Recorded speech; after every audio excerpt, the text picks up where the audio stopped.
لوگ کہتے ہیں نظر سے کیا ہوتا ہے؟ میں نے کہا 2-2.5 سال کا بچہ ہے، ذرا مسکرانے والی نظر سے دیکھو تو مسکرا پڑتا ہے، غصے والی نظر سے دیکھو تو رو پڑتا ہے۔ تو اگر 2-2.5 سال والے بچے پر نظر کا اثر ہوتا ہے تو پھر بڑوں پر نہیں ہوتا؟ یہ جو نظر ہوتی ہے نا، نظر یعنی کالا کنڈل زلف سجن دی، دعا کرو نا نظر ہو جائے۔ اگر ہو جائے نظر پھر کمال ہو جاتا ہے۔ مجھ پہ محشر میں نصیر ان کی نظر پڑ ہی گئی، کہنے والے اسے کہتے ہیں خدا کا کرنا۔ نظر، یہ نظر کبھی پڑ جائے نا۔ حضرت ابو محذورہ رضی اللہ تعالی 15 سال کے نوجوان تھے، رسول رحمت صلی اللہ تعالی علیہ وسلم نا مقام جارانہ پہ تشریف فرماتے۔ جو لوگ عمرہ کرنے جاتے ہیں نا، وہ جب جارانہ سے جا کے احرام باندھتے ہیں تو کہتے ہیں بڑا عمرہ کر رہے ہیں۔ تو حضور مقام جارانہ پر تشریف فرما تھے حنین سے واپسی پر۔ تو ظہر کا وقت ہو گیا تو نبی کریم علیہ السلام نے سیدنا بلال حبشی رضی اللہ تعالیٰ عنہ سے فرمایا اذان پڑھو۔ حضرت بلال نے اذان پڑھی تو 3-4 نوجوان نا بکریاں چرا رہے تھے، انہوں نے حضرت بلال کی نقلیں اتارنی شروع کر دی۔ تو حضرت بلال کی نا نقل اتاری تو جوانوں میں جوان تھی حضرت ابو محذورہ رضی اللہ تعالیٰ عنہ، تو آواز بڑی پیاری تھی۔ تو ان کی طبیعت میں بھی نا، جو جیسے بچوں کی طبیعت میں وہ ایک بات اٹھتی ہے، شغل کرنا، پیار کرنا، مزاح کرنا، دل لگی کرنا، وہ بھی دل لگی کرنے لگے، حضرت بلال کی نقلیں اتارنے لگے۔ حضرت بلال کہتے اللہ اکبر اللہ اکبر تو وہ بھی کہتے، حضرت بلال کہتے اشہد ان لا الہ الا اللہ تو وہ بھی کہتے۔ وہ نا وہ حضرت بلال کی بات دہرا رہے جناب ابو محذورہ۔ تو حضرت بلال جہاں آذان میں تھوڑی آواز روکتے، یعنی اللہ اکبر کہہ کے جہاں وقفہ کرتے نا، وہاں حضرت ابو محذورہ آذان پڑھتے، دور کھڑے تھے۔ بس کرم ہو گیا، ان کی آواز حضور کے کانوں میں پڑ گئی، مجھ پہ محشر میں نصیر ان کی نظر پڑ ہی گئی۔ تو اذان مکمل ہوئی تو نبی کریم علیہ السلام نے حضرت مولا علی شیر خدا رضی اللہ تعالیٰ عنہ اور جناب زبیر ابن عوام رضی اللہ تعالیٰ عنہ سے کہا نوجوانوں کو پکڑ کے لاؤ۔ تو چاروں کو لے آئے۔ حضور نے فرمایا کون پڑھ رہا تھا اذان؟ تو چاروں ہی چوپ، حیا ہے، خجالت ہے، چپ کر کے بچے بڑے پکے ہوندے جی۔ وہ 4 نوجوان ہیں۔ تو نبی کریم نے فرمایا کون اذان پڑھ رہا تھا؟ بولتے نہیں، چاروں چوپ ہیں، لباں تے موہراں لگیاں، بولن دی جاچ بھول گئی، اوتھے زباناں تائیں کھولن دی جاچ بھول گئی، جا کے مدینے اتھرو میرے سوال بن گئے۔ بولتے کوئی نہیں، جواب ہی کوئی نہیں دے رہے۔ تو یہ تو کریم محبوب ہے نا، حضور کو تو ساری حکمتیں آتی ہے نا۔ کریم فرمانے لگے چلو باری باری اذان سناؤ۔ ایک نے اذان سنائی تو فرمایا تو جا، دوسرے نے اذان سنائی تو فرمایا تو جا، تیسرے نے سنائی تو فرمایا تو جا، چوتھا نمبر حضرت ابو محذورہ کا لگ گیا۔ انہوں نے اذان سنائی تو فرمایا تو بیٹھ جا۔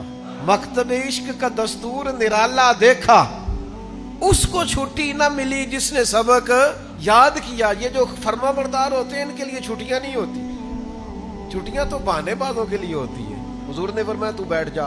حضرت ابو معذورہ کہتے ہیں میں بڑا ڈر رہا تھا کہ میں نے حضرت بلال کی نقل اتاری ہے، غلط کیا ہے، مجھے نہیں ایسا دل لگی کرنی چاہیے تھی۔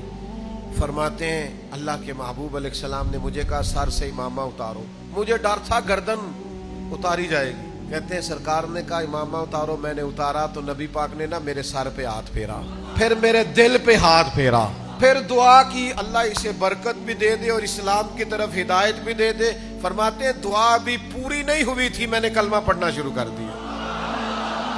اجابت کا جوڑا، عنایت کا سہرا، دلہن بن کے نکلی دعائے محمد، اور اجابت نے جھک کر، یعنی قبولیت نے، اجابت نے جھک کر گلے سے لگایا بڑی ناز سے جب دعائے محمد صلی اللہ علیہ وسلم۔ فرماتے میں نے کلمہ پڑھ لیا، میں مسلمان ہو گیا۔ اب ذرا دیکھو نظر جو پڑ گئی ہے، نظر جو پڑ گئی۔ سودا لینے کے لیے بازار گئے ہم، ہاتھ اس کے بکے جس کے خریدار گئے ہم، لیکن بس مجھ پہ محشر میں نصیر ان کی نظر پڑ ہی گئی۔ کہتے پتہ حضور نے کیا فرمایا؟ فرمایا سن نہ تو بلال کی نقلیں اتارتا ہے۔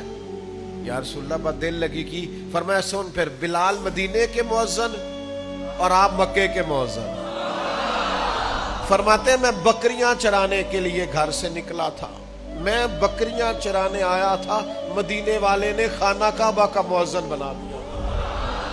میں کعبے میں اذانیں دیتا، میرے مجھ پہ محشر میں نصیر ان کی نظر پڑ ہی گئی، سے ثبوت نہ پوچھو میں تھو، اے بھلا نظر کرم کد ہوئی، اے میں جانا یا دل بر جانے، اے غیر نہ جانے کوئی، مجھ پہ محشر میں نصیر ان کی نظر، میں بکریاں چرانے آیا اور میں حرم مکہ کا مؤذن بن گیا، وقول الزرنا، محبوب ذرا نظر رکھیے گا، اگر نظر پڑ گئی نا پھر کمال ہو جاتا ہے۔ میرے پاس بڑا عہدہ ہے جی، میں چیئرمین ہوں، میں کونسلر ہوں، میں ایم پی اے ہوں، میں ایم این اے ہوں، میں فلاں صاحب ہوں، میں فلاں صاحب ہوں، بڑا لوگوں کو میں نے دیکھا ہے گردن میں سریا، کب تک ہو، کب تک ہو، وزیر اعظم ہو تو کب تک ہو؟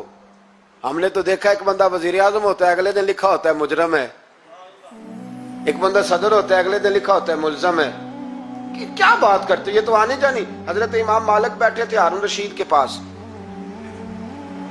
سخت پیاس لگ گئی ہارون رشید کو، اتنی سخت گرمی پیاس، یہ روزہ کھول کے نا کوئی چیز نہ ہو، پانی ہو تھوڑا سا ٹھنڈا سادہ پانی، تو دل کرتا ہے سارے پی جائیں آج۔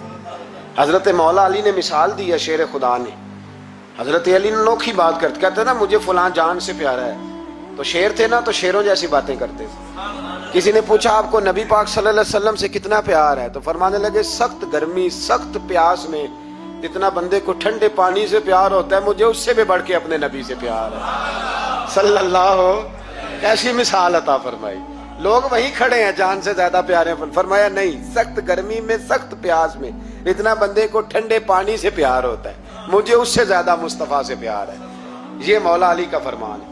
ہارون رشید کو پیاس لگ گئی تو پانی کچھ دیر سے آیا تو تڑپنے لگا، پانی لاؤ، گلا خشک ہو گیا، گھنٹہ ہو گیا، شور کرنے لگا، جلال میں آ گیا، تڑپ، لاتے کیوں نہیں، جلدی کرو۔ جب بندہ گرمی میں آتا ہے نا باہر سے تو پانی دیر سے آیا نا تو دل کرتا ہے کہ وہ ہو سکتا ہے گھر میں کوئی بم بھی پھوڑ دے، پانی کو دیر سے آیا ہے، پہلے پانی۔ اس لیے سمجھدار خواتین باہر سے جب کوئی آتا ہے تو پہلے پانی لاتی ہیں، پانی لاتی ہیں، پانی پی لیں جناب۔ تو ہارون رشید تڑپ رہا ہے، امام مالک قریب بیٹھے تھے، خادم کہنے لگا حضور ایک کنواں خشک ہو گیا ہے اور دوسرا آپ کی شایان شان نہیں، پانی صاف نہیں، تو تیسرے سے بندہ لینے گیا ہے، آ رہا ہے۔ بندہ تھوڑی دیر سے آیا تو ہارون رشید بڑا پریشان تھا، اب بات امام مالک کر رہے تھے تو وہ نہ توجہ اس کی پانی کی طرف تھی، پیالہ پانی کا اندر داخل ہوا تو ہارون رشید کا دل کرتا تھا کہ اڑ کے پانی کے قریب چلا جاؤ، لپک رہا تھا پانی کی طرف۔ جب پانی آیا اس کو پکڑایا تو امام مالک رحمت اللہ علیہ کہنے لگے بادشاہ ذرا ٹھہر جا، ٹھہر جا، پی لے، نہ آ گیا نا اب تیرے قبضے میں ہے، ایک مسئلہ مجھے بتا لے پھر پانی پینا۔ ہارون رشید ایک رات پہلے نا بڑی باتیں کر رہا تھا کہ میں حکومت صحیح چلا رہا ہوں، میرے معاملات بڑے اچھے، اپنی حکومت کی تعریفیں ایک رات پہلے ہو رہی۔ اب جب پانی پینے لگا تو امام مالک اس کو رات والی بات پہ اسے سمجھانا چاہ رہے ہیں، فرمانے لگے بادشاہ رک جا، رک گیا۔ آپ فرمانے لگے اگر یہ پانی ملتا ہی نہ، پورے ملک میں نہ ملتا، پھر تجھے پتہ چلتا پوری دنیا میں نہیں۔ ذرا سوچیں آپ، اگر پانی خدا نہ خواستہ اگر پانی ملے ہی نہ، کا نہ ملتا، پانی کو کوئی اہمیت تو نہیں نا ہم دیتے، نلکا کھلا ہے تو کھلا ہے، اور اگر ملے نہ تو ہماری بنیادی ضرورت ہے پانی، ایک قدم نہ لوگ چل سکے۔ کہا ہارون رشید اگر ملے ہی نہ اور اگر تجھے لینا پڑے ایک پیالہ پانی کا تو کیا دے کے لے گا؟ کہنے لگا میں اپنی آدھی سلطنت دے دوں گا، آدھی حکومت اور پانی کا پیالہ لے لوں گا۔ امام صاحب فرمانے لگے چل سمجھ میں آ گیا، پی لے پانی۔ اس نے پی لیا تو پیا اس طرح کہ پانی پیالہ منہ سے لگایا تو اتارا تب بھی جب ختم ہو گیا تو امام صاحب فرمانے لگے پی لیا کہ پی لیا؟ فرمانے لگے ایک مسئلہ اور بتا، اب اگر تو نے پانی پی لیا تیرا پیشاب بند ہو جائے، یہ پانی پینے کے بعد پھر پیشاب آنا بھی ضروری ہے، اگر بند ہو جائے تو پھر کیا دے گا؟ تو امام صاحب کی طرف غور سے دیکھنے، فرمانے لگے سوچ کے بتانا۔ کہنے لگا حضور آدھی سلطنت باقی کی بھی دے دوں گا۔ تو امام صاحب نے رومال اٹھایا کندھے پہ رکھا، چلنے لگے۔ کہاں جا رہے ہو؟ فرمانے لگے اس بادشاہ کے پاس کیا بیٹھنا جس کی پوری سلطنت کی قیمت پانی کا ایک پیالہ ہے، ایک پیالہ پانی کا اگر نہ ملے تو آدھی گئی اور پیشاب نہ آئے تو باقی بھی۔ کہنے لگے تو کس سلطنت کی باتیں کرتا ہے؟ کل من علیہا فان، ہر چیز اب یقین کریں ہمارے پاس کوئی بندہ بیٹھ جائے نا تو ہم اسے ہلنے نہ دیں, ہم اسے کہیں تجھے پتہ ہی نہیں اصل بادشاہ میں ہی ہوں. میں تو کچھ ایسے لوگوں کی باتیں بھی سنتا ہوں, مجھے لگتا ہے امریکہ میں بھی حکومت یہی بنواتے ہیں, اتنی زبردست گفتگو کرتے ہیں, اتنا اعلیٰ تجزیہ نکالتے ہیں کہ مجھے لگتا ہے سارے ملکوں کے بادشاہ ان سے مشورہ کرتے ہیں. اس قدر زیادہ ہم نے اپنے آپ کو تن کے بڑا کر لیا ہے. کنٹرول میں رہیں, کنٹرول میں. ہلاکو خان نے بڑے لوگ مروائے تھے, بڑے.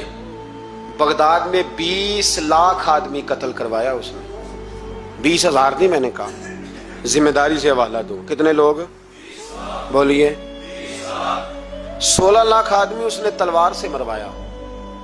لوگوں نے نا زیر زمین تہ خانے کھودنے شروع کر دیے. 4 لاکھ آدمی تہ خانوں میں چھپ گیا اور چن چن کے مسلمان مارتا تھا. جب ہلاکو کو کسی نے بتایا نا 4 لاکھ بندے چھپ گئے, اس نے نہروں کے بند توڑوا دیے, دریاؤں کے بند توڑوا دیے, پانی زیر زمین چلا گیا. 4 لاکھ آدمی ڈوب کے مر گیا. 20 لاکھ آدمی مروایا. ایک دن ایک علاقے میں گھوم رہا تھا, لیمبو کھانے کا بڑا شوقین تھا. بازار میں گیا تو ایک لیمبو خریدا.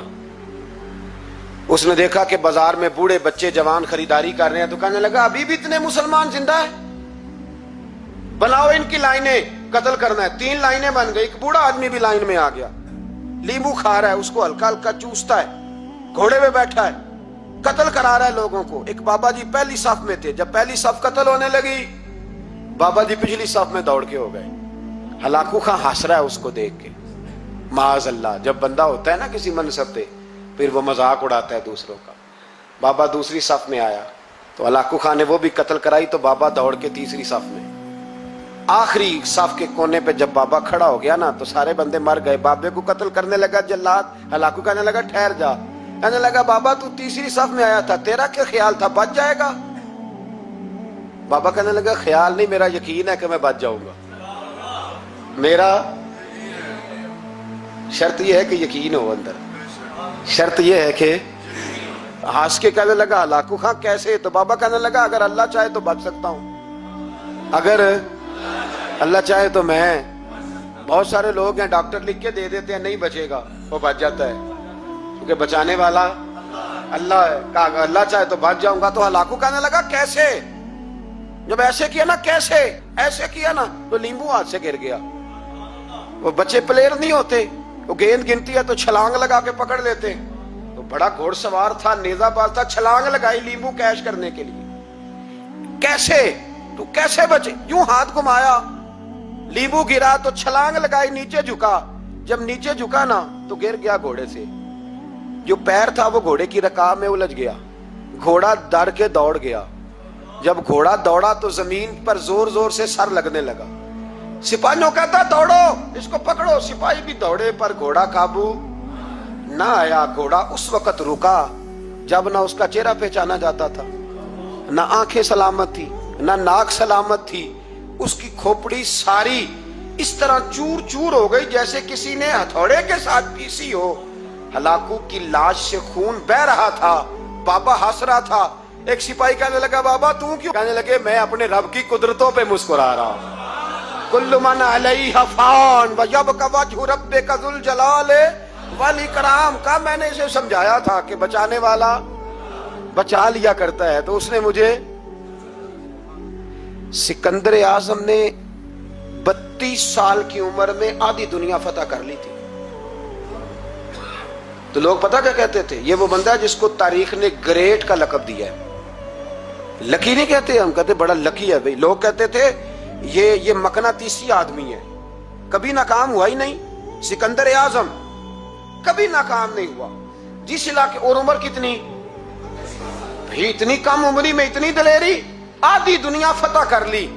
ملتان سے گزر رہا تھا تو اسے ایک تیر لگا. کچھ لوگ کہتے ہیں یہاں جہلم کے پاس لگا تھا. ایک تیر لگا اسے.